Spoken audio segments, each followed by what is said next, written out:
तेहरा आम के स्वाद गोरी खट के बाबा की हट के। तेहरा आम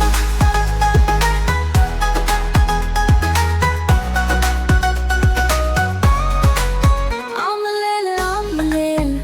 बेचतानी सरे आमलेल लगे आके खुले आमलेल वाह भेराइटी तमाम लेल ना होई वेस्ट करा टेस्ट अभी टट के वाह अरे टट के वाह तेहरा आम के स्वाद गोरी खट के बाबा की हट के वाह तेहरा आम के स्वाद खट खट के वाह ओ गोरी के मन भट के वाह